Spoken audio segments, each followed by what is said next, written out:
Welcome everyone! Before we jump into today's topic, I would like to tell you a little bit about my hobbing, and the sad howling of a lady you can hear in the background will be just perfect highlight for this.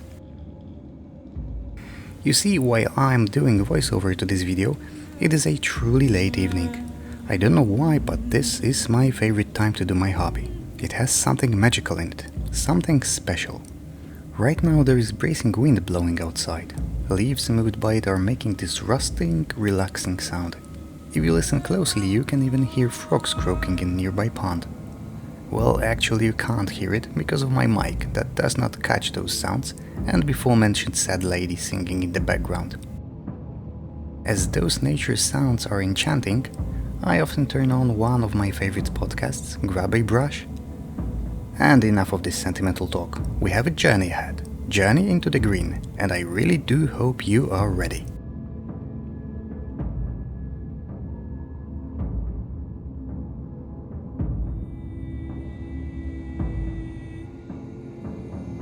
We will continue our adventure among greenskin tribes, however this time we will visit smaller type of greenskins.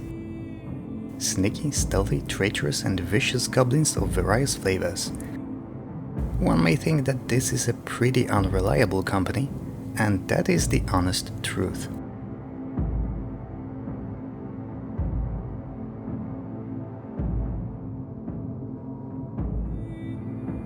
Again, I chose model from Black Orcs Blood Bowl team, because as I mentioned in previous entry, I just simply love sculpts for this team. Now let us dive into Goblin's domain.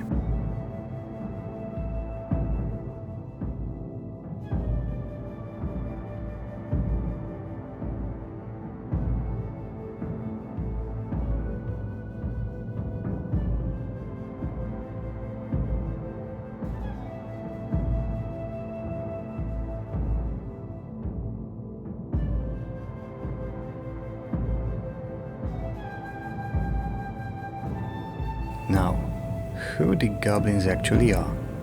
They are smallest and possibly the most numerous of all greenskins. Opposing to their bigger cousins, orcs, black orcs and others, goblins are not suited to fight. What they lack in strength and durability, they overcompensate in their cunning mind and nature. Due to that, they are perfect fit for being thieves or carrying guerrilla warfare. Of course, there are instances that goblins are fielding great armies, still that is not their destined place.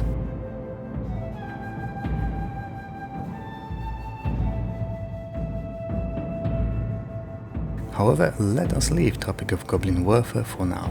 First, I'd like to introduce you to this vast species and its subspecies, as those vary in culture and physiology.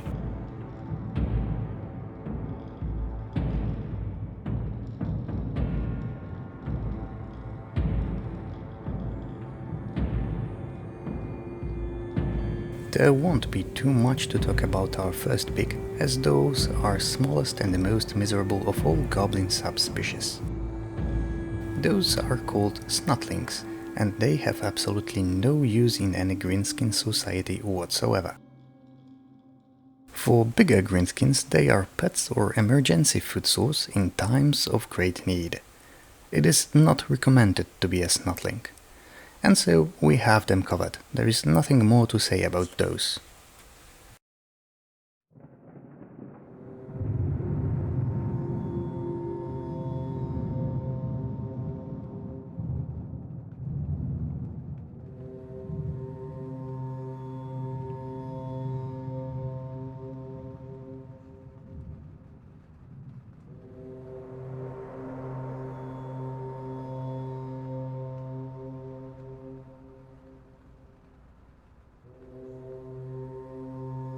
Now for the most common goblin species.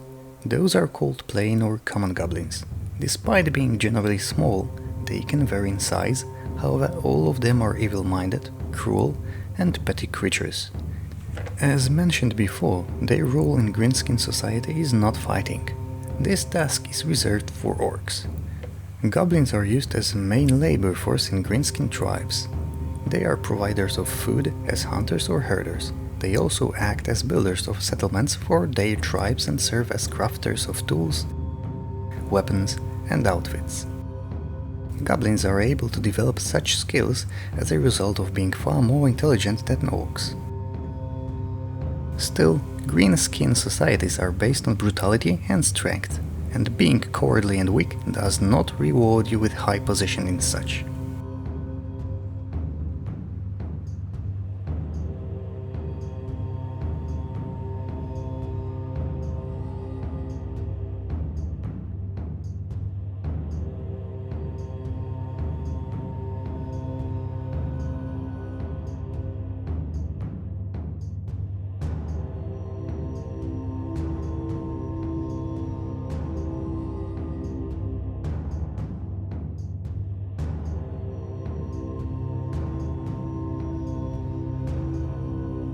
Let us get back to goblin warfare.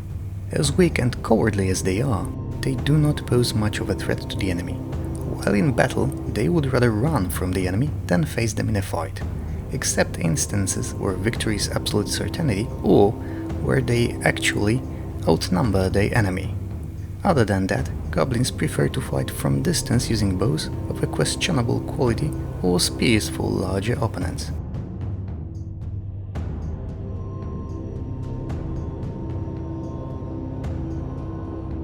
Other equipment used by goblins in battle are often rusty swords, or rather long daggers. Wooden shields and their armor is so light and crafted from such lousy materials that it is practically non-existent.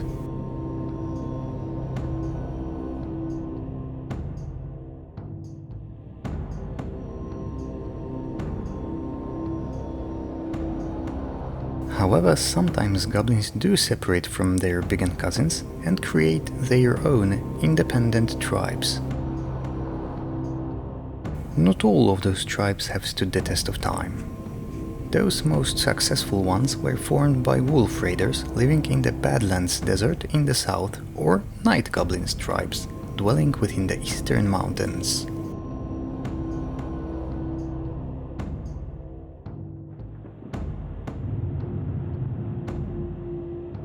As for wolf raiders, it is truly a mystery of how they came to be. For such cowardly and weak creatures as goblins, it is not known what methods they used in order to tame giant wolves that they ride. It is said that those giant wolves, similarly to goblins, are guided by desire to attack those who are isolated, injured or helpless, and that makes those two species great partners. This, however, is just a theory, and whatever happened, those species started to live with each other.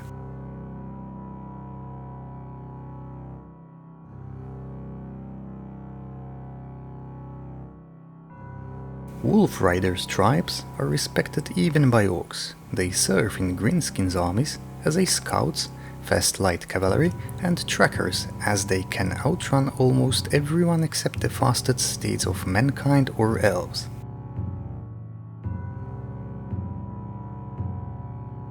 As a trackers, wolf raiders are invaluable in order to setting up ambushes or guiding tribes' armies to enemy's troops' location and attack them by surprise.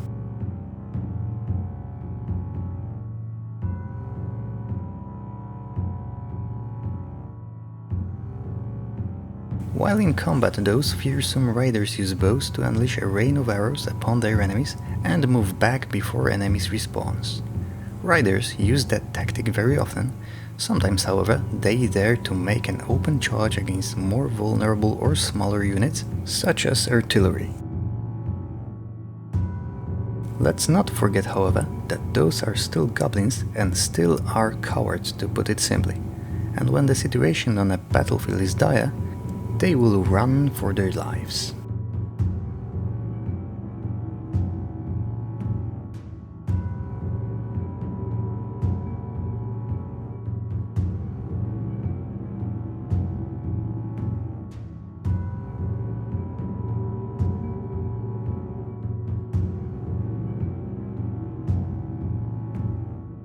Other successful goblin tribe that separated themselves from bigger cousins are, mentioned before, night goblins.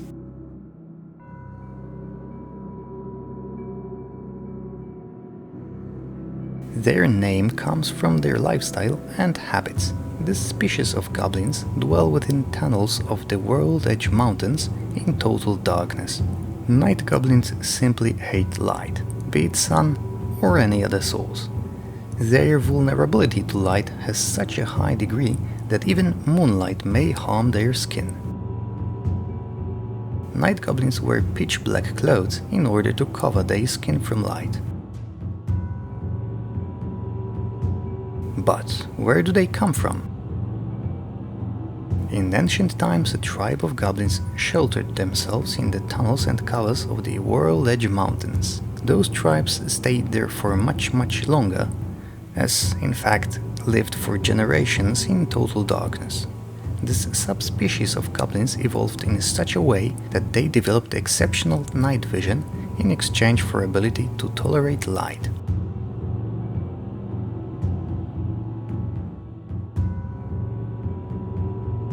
For some, this might seem to be a huge disadvantage. However, this does not bother the night goblins at all, as they developed underground empire in those parts of the world.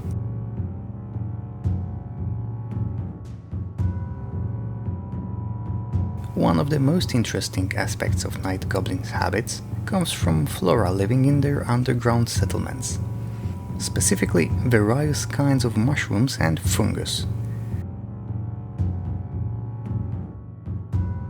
Those are grown and are used for various purposes, as a food, potion ingredients, or used in medical procedures of night goblins.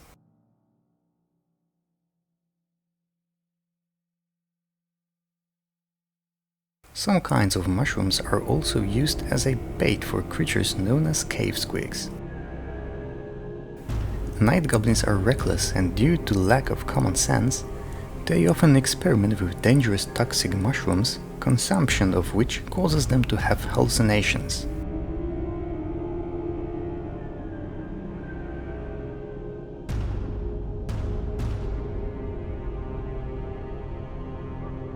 We cannot also forget about goblin shamans. They are using those mushrooms to brew potions for various purposes, and they are also powerful and feared magic users.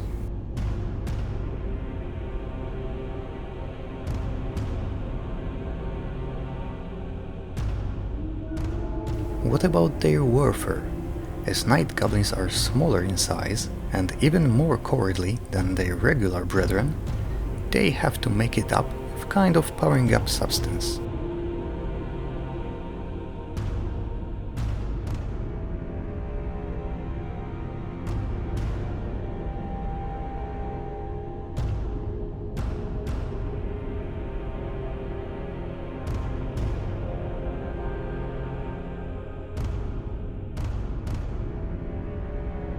Said substance is called fungus beer, intoxicating fluid, consumption of which puts night goblins in a maniacal state in which they do not feel fear, become paranoid and totally insane. What is more, fungus beer also provides night goblins with enhanced reflexes and senses. Taking that into consideration, this makes night goblins much better warriors than their more common cousins. As for their role in Greenskin armies, they simply excel at underground warfare.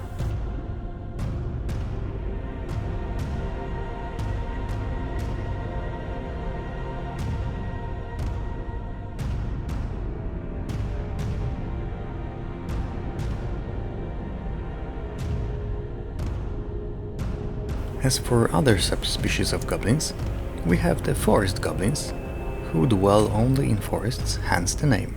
They are primitive worshippers of spiders and sometimes use largest ones as a means of transport or as a war beasts.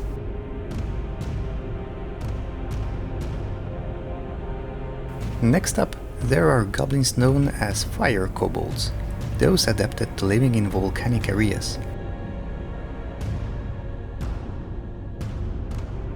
In contrast to them, there are troglodytes. They took a liking to aquatic environment.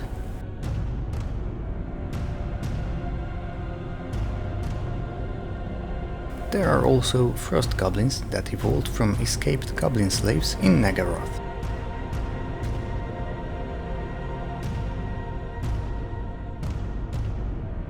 Lastly, there are also Gnoblar, who live among river valley and slopes of the mountains of Morn.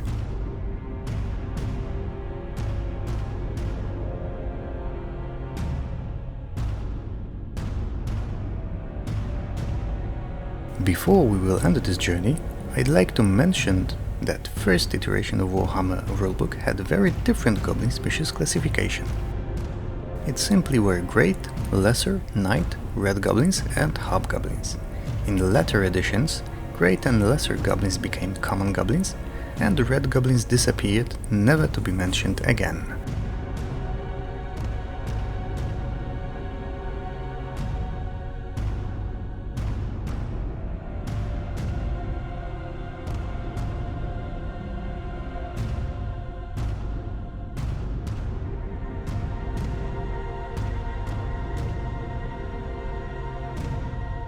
That's it for this entry, my fellow adventurers. Next time we will jump into the grim future of 31st millennium again. That's all I can say for now. Hope you liked it, and I bid you very fond goodbye.